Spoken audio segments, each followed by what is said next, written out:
After a girl named Wheezy fails to kill a bird while on a hunt for food, her mom, Niska, comes to get her so they can go home. While on their way, Wheezy steps into a trap, which injures her, and Niska has to quickly help her. When they get home, Niska puts her daughter to bed, but notices that she has a fever and is still bleeding. Shortly after, she hears a strange sound outside their trailer in the woods. Wheezy wakes up, but Niska stops her from saying anything while she goes outside to see what's happening. As she sneaks out of the trailer, she eventually sees that it's one of the drones sent by government agents after the war to pick up miners and take them to a military training academy. Just as the drone pinpoints her location, Niska shoots it down, after which she tells Wheezy that they must leave before more drones come into the woods to find them. After setting their trailer on fire, Niska and Wheezy leave the woods and head to the city. As they look around, they see that everywhere is nearly deserted due to the impact of the war. Before they enter a building to hide, they see a man staring at them, and Niska immediately brings out her knife.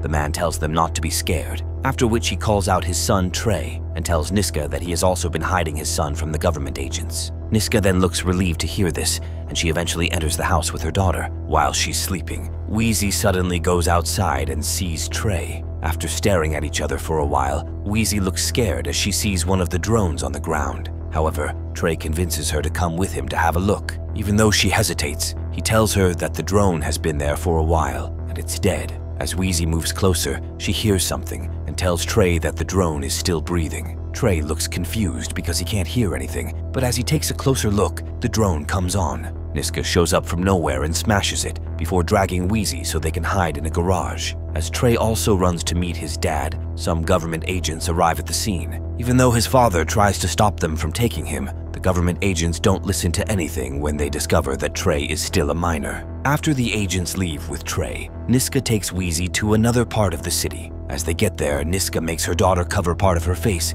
to ensure no one sees how young she is. Just as they're walking around, Niska sees a promotional video of the training academy on a big screen, where a boy named Pierre talks about how great the academy is. Niska recognizes Pierre as a boy she used to take care of when he was young, and while she continues to watch the video, a fleet of drones soon arrives to serve the people in the city some packets of food. Niska again hides with Wheezy until they eventually run to the house of a woman named Roberta, who is one of Niska's old friends and Pierre's mother. Roberta welcomes them into her apartment and looks happy to see her old friend. After a while, as Wheezy is resting, Niska tells her friend that she needs to get some medicine for her daughter. However, Roberta says it's going to be really hard because the pharmacy is always surrounded by government agents. Just then, Niska mentions that she saw Pierre on the big screen in the city, and Roberta says she's proud of him because he's now a pilot. She then advises Niska and says she can also send Wheezy to the academy. However, Niska says she's not interested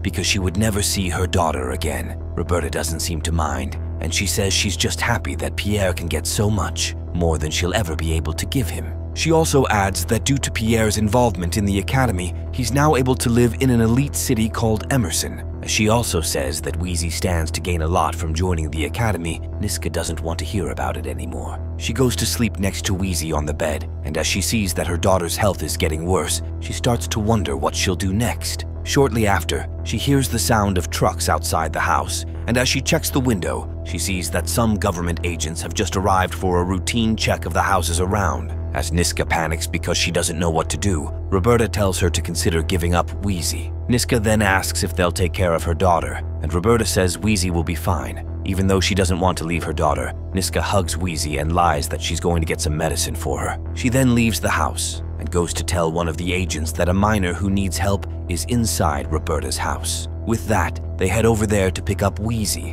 while Niska heads away looking really sad. 10 months later, Niska is now living alone, and during the day, she heads to the market. She meets a friend named Randy, who talks about his new tattoos and how he has spoken to someone who is going to help them in a big way. As Niska asks for more details, he tells her to meet him the next day so they can talk more. After she leaves him, she heads to the training academy and spends some time not too far from the gate as she thinks about her daughter, who she hasn't seen for a while. Elsewhere, Wheezy is already part of the training program at the academy. During one of their training sessions, the headmaster announces that if any of them wants to leave for the elite academy in Emerson, they have to put in the work. As she also mentions that only one of the trainees will be selected, the headmaster calls on a girl named Victoria to lead the girls in reciting the academy's pledge. The next day, Niska meets with Randy to ask about what they talked about the other day. Right there, Randy says that he has paid someone to help them get passports to leave for Emerson in a few days. Even though Niska is not too sure about this, Randy tells her that it will be a good opportunity for her to meet Wheezy after she graduates. This is enough for Niska to agree to his plan, and she heads to her usual spot outside the academy's gate. After spending some time there, she decides to leave, only to see a horse nearby. As she wonders how it got there, she sees a group of people smuggling some kids out of the academy. Before they can get away, she punches one of them, but she's eventually knocked out to stop her from raising an alarm. By the time Niska wakes up, she sees a group of people in front of her, led by a woman named Ida. She introduces herself as the leader of a group of vigilantes who are working to rescue the kids from the academy. She also asks several questions about where Niska comes from. Niska answers Ida's questions and says she's from the north. As she asks what they're doing with the children, no one responds, but Ida eventually gets her taken away. Just then, Ida asks a man named Leo if he knew Niska before. He says he's just meeting her for the first time, and Ida tells him that she thinks Niska is special. Later that night, while at a feast with other members of Ida's group, an elderly lady calls Niska to inform her of a prophecy. She says that many years ago, they were told that someone from the north would come over to their home to become the guardian for the kids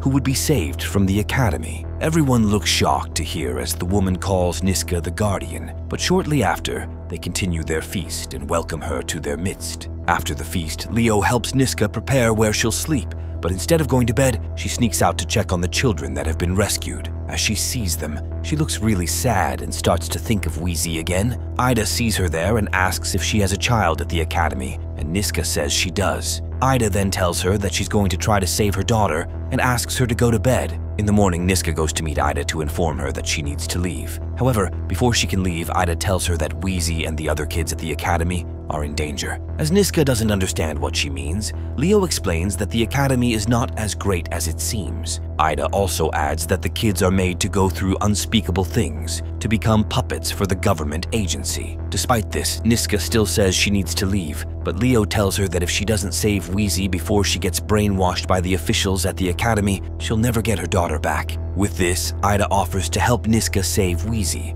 on the condition that she helps lead all the rescued children back to the north. However, Niska still decides to leave, but Leo follows her and tries to convince her to come with them to execute their plan. Niska says Wheezy is better off at the academy because she'll get access to better things, unlike the suffering she'll face outside. She eventually walks away, and when Leo sees Ida, he tells her that he's not sure Niska is truly the guardian. However, Ida says she's sure about it and that Leo just needs to convince her. Meanwhile, Wheezy tries to escape from the academy at night, but she is eventually caught by the guards. Elsewhere, Niska heads back to her house only to find dead people around. Randy suddenly shows up and tells her to cover her nose and mouth because there's a virus that is now killing people. He then tells her that the borders are getting closed soon, and because of that, they need to leave as soon as possible. As they walk away, Niska sees Roberta and begs Randy to let her accompany them. Even though he initially says Roberta won't be able to cross the border with them, he agrees to bring her along. As they then leave together,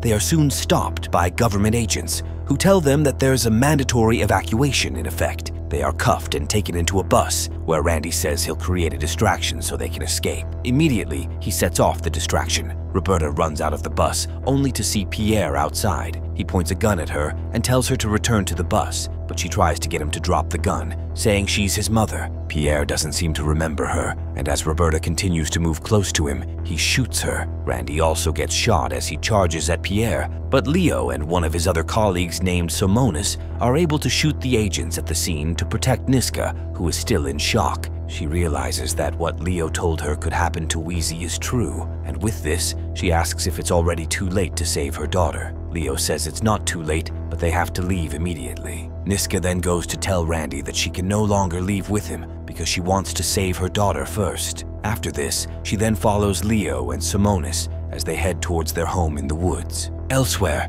Wheezy is taken out of isolation to meet the headmaster, who is impressed with her attempt to escape. She then tells Wheezy that the people she came from don't deserve her because they don't care for her. Wheezy says it's a lie, but the headmaster then brings out a video recording to show her that her mother was the one who told the agents to pick her up at Roberta's house. Wheezy looks shocked to see this, and the headmaster tells her that she has what it takes to make it at the academy. Just then, Wheezy heads out for training and breaks an academy record for assembling a rifle. As Victoria looks jealous and tells the headmaster that she must have cheated, Wheezy runs towards her and beats her up. After watching the fight for a while, the headmaster calls it off and then asks if anyone wants to challenge Wheezy for a spot to Emerson. No one says anything, and Wheezy is announced as the special student who will leave for Emerson. Elsewhere, while in a meeting with everyone in the small village, Ida tells Niska that the raid on the academy has to happen that night because the government agents have figured out where they are. She says that while some of them will wait to defend their home